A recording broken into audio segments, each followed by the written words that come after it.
Dubai has always been a city I pass through, not one I stay for. It's the ultimate stopover, a quick layover between destinations, a place where my feet touch the ground but never quite settle. Once I visited for an exhibition, but even then, my time was a blur of convention halls, rush schedules, and fleeting glimpses of the landmarks through car windows. The Burj Khalifa, the Palm, the glittering skyline. They were all postcard perfect, but always out of reach, like characters in a story that I didn't have time to read. And yet, Dubai has always intrigued me. Beneath its shiny, larger-than-life reputation, I've wondered about the layers I've never had a chance to uncover. What is it like to wander through the souks, or to taste its diverse food scene, or to stand still and take in the surreal mix of desert and ultra-modern landscapes? Finally, I'm here to find out. This time I'm stepping out of the car, out of the rush, and to the heart of the city that I've only seen from the surface. Dubai, it's time to show me what you're really about.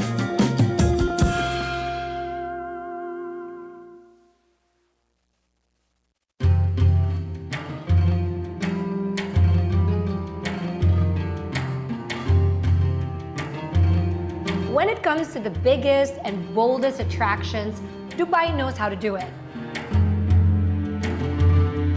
Of course, everybody knows the Burj Khalifa. It's the tallest building in the world, standing at 828 meters tall. But there's more record breakers in Dubai. I saw the world's biggest frame. The Dubai frame stands at 150 meters tall and 95 meters wide. Then there's the world's largest flower arrangement at Dubai Miracle Garden, with over 150 million flowers on display. And I couldn't miss the world's most luxurious hotel, the Burj Al Arab. It's not just a 7-star hotel, it is the most expensive 7-star hotel in the world. I thought about staying there, but good thing they're fully booked, so good for my pockets.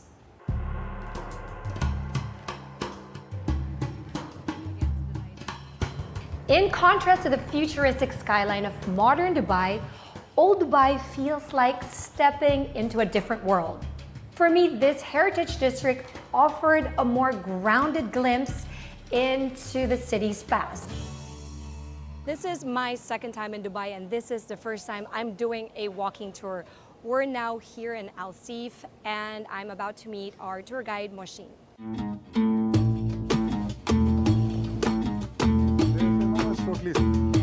At 6'5", Moshin reminded me of the Burj Khalifa, because whenever he would talk, I would look up. Moshin started a tour around Al Seef, or the shore in Arabic. He told me that the district has long been a hub of trade since it's located beside Dubai Creek. Architecture here provides a look of the old Dubai, incorporating traditional Emirati design elements like the sikas or alleys, sand-colored buildings, and ancient wind towers. In 2016, the government they decided to preserve this place to keep their heritage and culture. So they renovated all these houses, and obviously right now nobody lives here, but all these houses, as you can see, they're turned into shops, art galleries, museums, and all that. Obviously Al Seef is like my most favorite place as well. Like if I have to come and spend the evening, I'll come here. And he's not the only one, because I saw a lot of tourists here. Some shopping at its souk.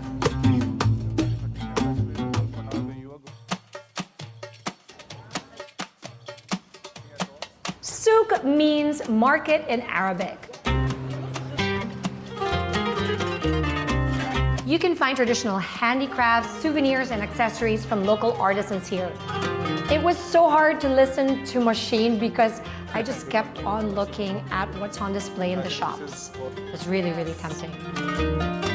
It was a whole experience seeing textiles, feeling the different textures, and smelling the various spices that are here in the markets. But I was particularly attracted to the colorful rugs. The moment I started walking, the rugs that were hanging on storefronts immediately caught my attention. By this time, I had already accepted my excess baggage fate. I just had to get one or maybe two rugs.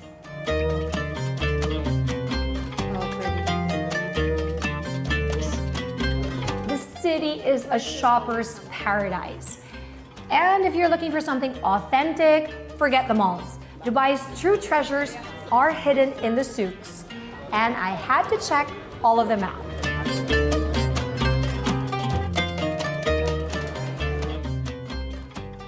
They say Dubai runs on gold, and in this next souk, you'll soon find out why.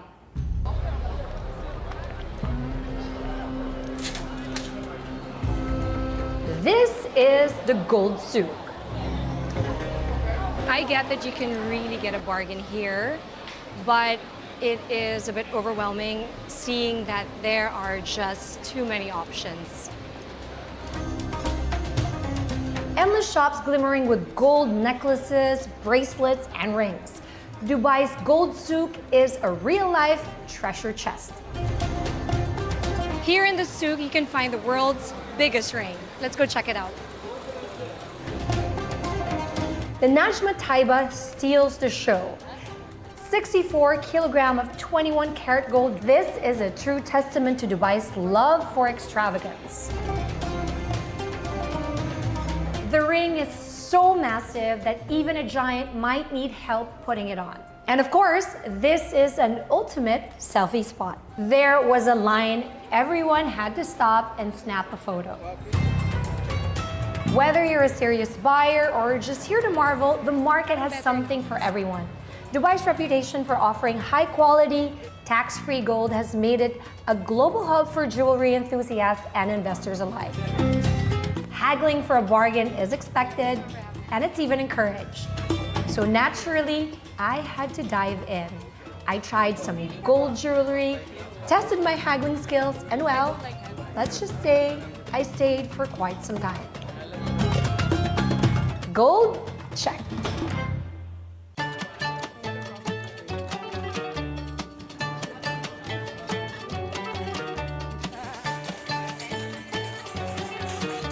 I was really looking forward to this. This is pomegranate juice, one of my favorites. So perfect for such a hot day. To cross to the next souk, I rode an Abra on the Dubai Creek. These little wooden boats have been ferrying people across the creek for centuries.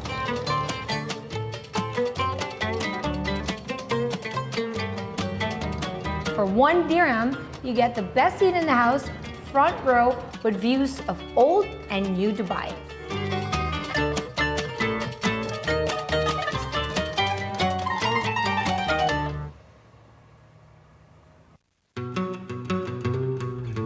Next souk on my list, the spice souk, where the treasures aren't shiny, but fragrant. You know you're in the spice souk when you see the hills and hills of vibrant spices in every store. Colors so rich, I couldn't stop myself from stopping and taking videos.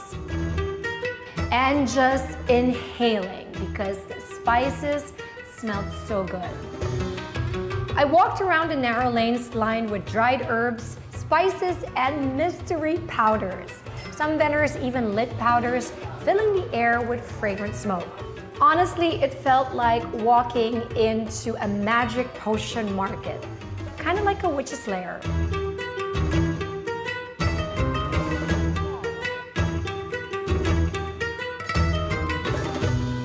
Some of the spices I saw was, of course, saffron. It's known as red gold in Dubai. With its rich aroma, it's essential for dishes like biryani. I also discovered satah. It's a Middle Eastern blend of herbs and sesame seeds. and sumac, a tangy red spice perfect for salads and marinades.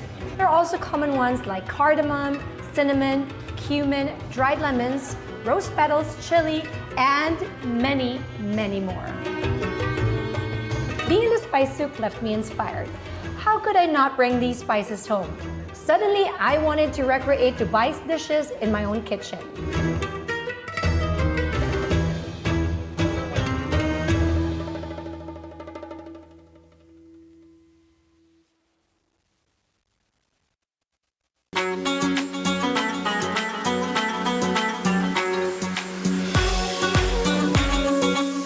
So here's another thing to know about Dubai.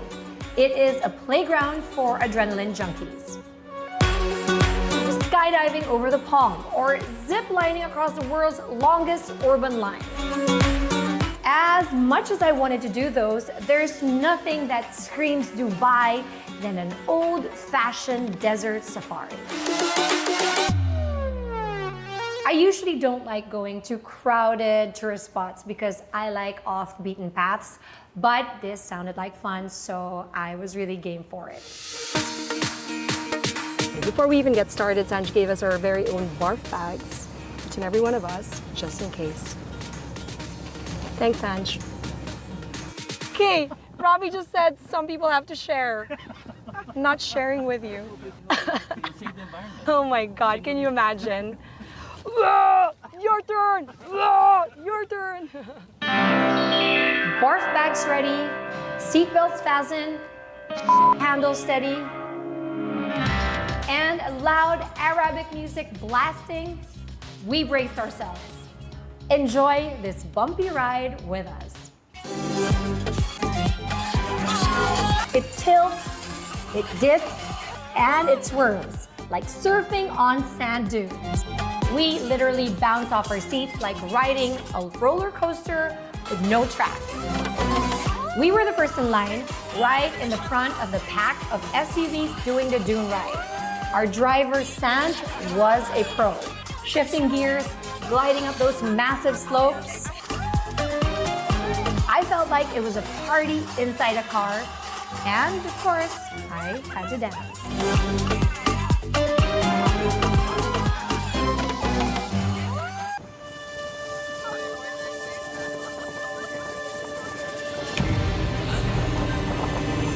This is the vast Dubai Desert.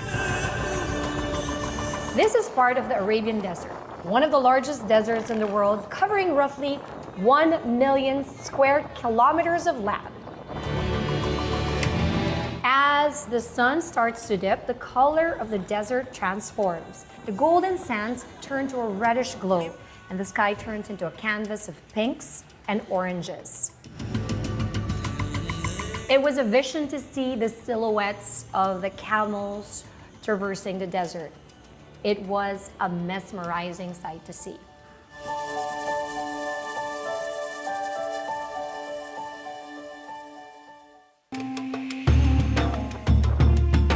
There were more activities than just soaking in the views. I spotted more extreme ones like dune buggies and sandboarding. As fun as the dune ride was, I was really looking forward because our driver Sanj told us in the beginning of the tour that we were going to go to a desert camp with a huge selection for their buffet.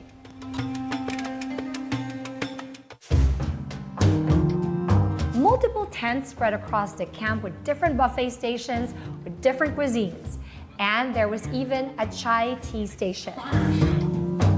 In the center was a stage set for entertainment, with fire dance and belly dance performing. And this guy, whose performance was just to twirl the whole night away. I mean, he was twirling for minutes. I was dizzy myself.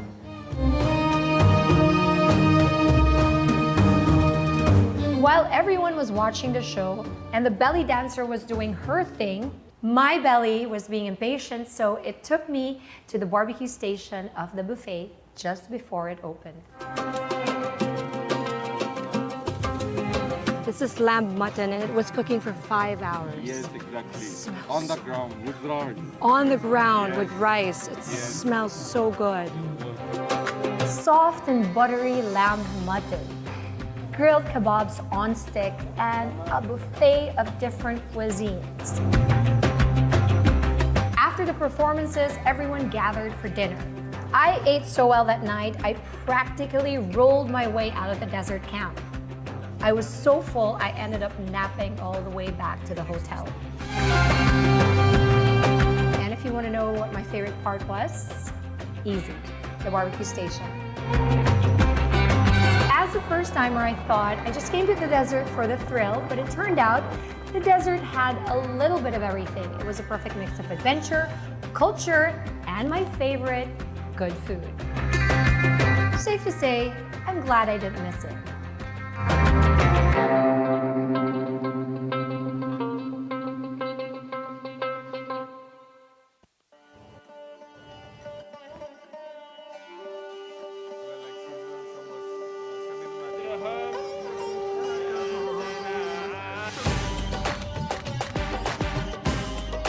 Aside from being known as the land of superlatives, Dubai is also known as a land of opportunity for many people all over the world.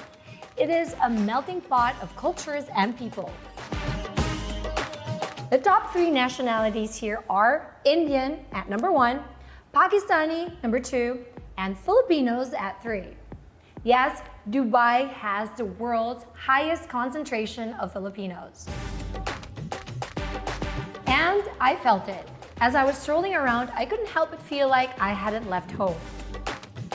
I felt like I didn't leave home at all, that I was ordering in Filipino. So it was no surprise that Cebu Pacific, the largest airline in the Philippines, made history by becoming the first Philippine company to light up the iconic Burj Khalifa. I was lucky enough to witness this incredible 3-minute light and sound show where the Burj was lit up with Filipino faces and showcased some of the beautiful Philippine destinations. It was honestly such a proud moment for me. I still get goosebumps watching that.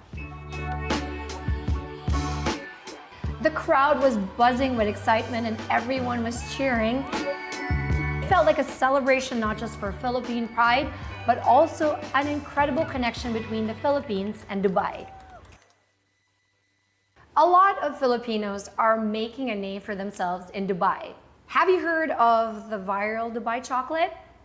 Well, if you haven't heard about it, it's all over social media and it's not easy to get. We found out that the culinary mastermind behind it is a Filipino chef, Chef Noel Catis. Hi, I'm Chef Noel Catis. I'm the culinary mastermind behind the viral Dubai chocolate.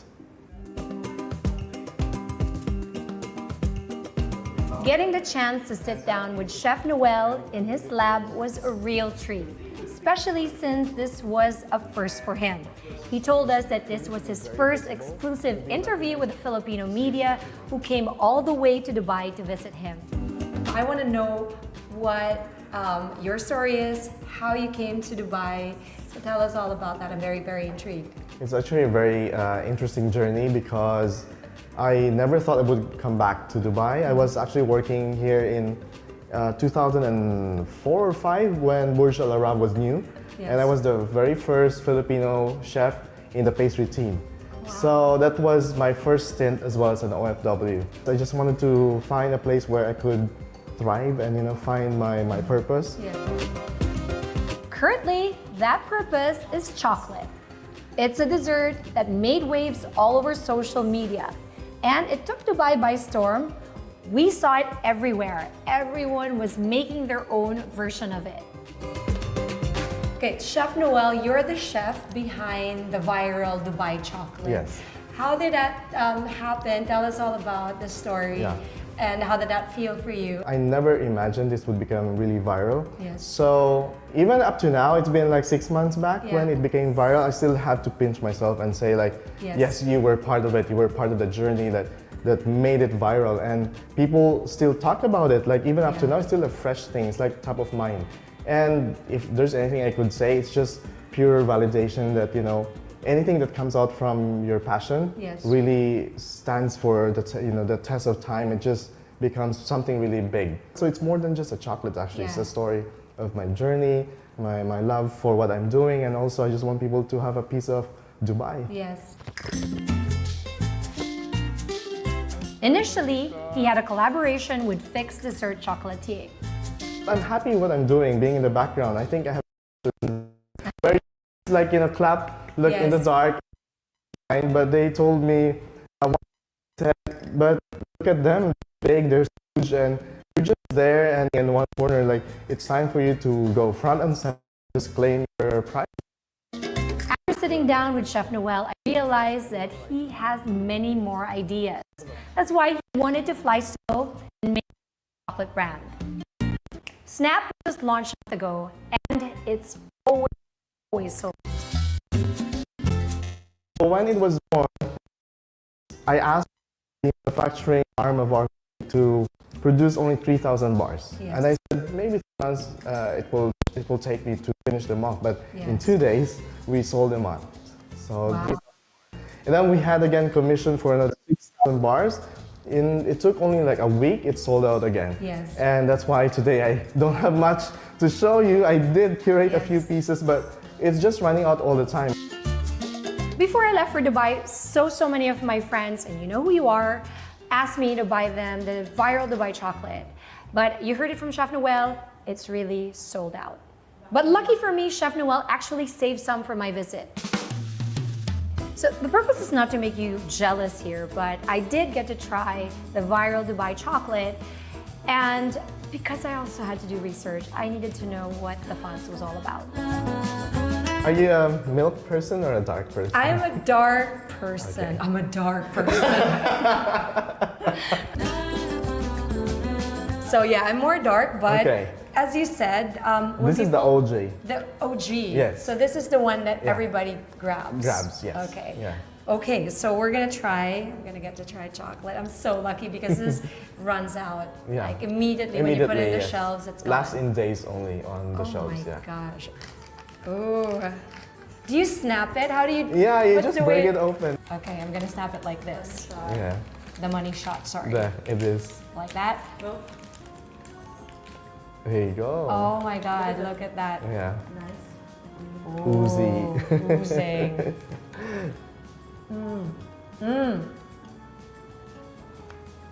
Is this your first bite of the viral chocolate? Okay. Oh my god, so crunchy. Yum. That Yeah. crunchy noodles Yes. they're not common everywhere. Yeah. What is it, chef? It's actually kataifi, so it's just phyllo dough that's been shredded. I wouldn't say shredded, but they prepare it in a way that looks like thin noodles, and then Yeah. you just bake it. But then to keep it crunchy for a long time, you must have done something Yeah. like some So it's pure secret genius, exactly. that you yeah. won't tell us. Yeah. But there's a secret to keeping it Yes. so crunchy because Yeah. it's been soaking for a while. By the time you get it. Yes, yeah.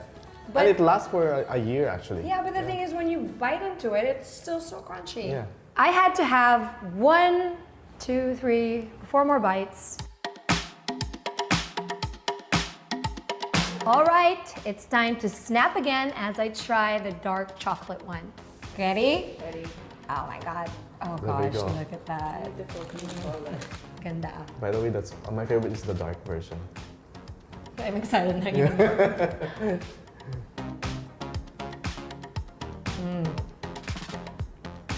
It has a different vibe, right? Oh Yeah. my god, yes. It's more organic tasting, like more really it brings out the flavors. Yeah. Oh my god. Like the bitterness of the Yes. chocolate and then the sweetness of the Yeah. kunafa. And also in the dark, you can taste a little bit more of the pistachio flavor than the milk Yes, one. it heightens it Yeah, a it bit heightens more. it, yeah. Oh my god, my favorite now. Oh my Yeah, god. Wait, it's not done. There's more. You will be the first person to actually taste this, apart from us, of course. But, yeah. Exclusive. We're gonna Yeah. get to try. Well, what is this?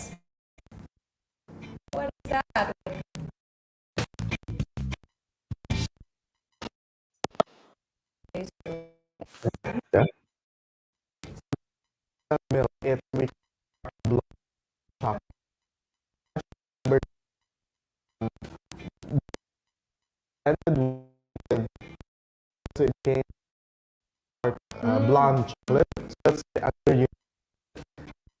actually it's the popular sweets here. It's called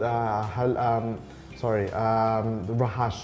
So rahash is actually a combination of sesame paste and honey, or something they put dates. In our case, we put dates. Yes. And then we combine it with salted caramel, because salted caramel is something that people love.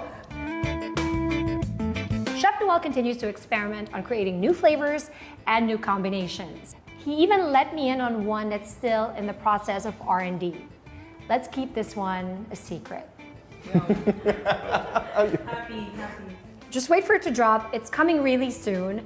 But spoiler alert, this gives honor to his Filipino roots. So Chef Noel was very generous with sharing the chocolates he's still working on.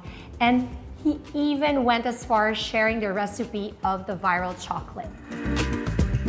Seeing the behind the scenes, I couldn't help but stare at how the chocolate glistened with all the artistry behind it. From his signature color-painted splatter design to the perfect tempering, and finally, putting it all together.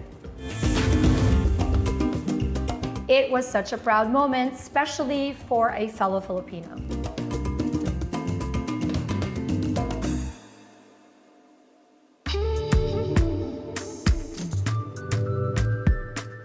Behind the record-breaking things that Dubai takes pride in, it's the people that really stand out. It was great to see Filipinos and how they make a living in Dubai. What I really enjoy about traveling is that each destination is unique. I experience different things, meet different people, taste different flavors. But here in Dubai, with its melting pot of cultures, I experienced so much in just one visit. I realized that traveling to Dubai isn't just about seeing one place. It's about discovering many places and cultures all at once. From the historical sites and ancient souks to futuristic skylines and desert adventures,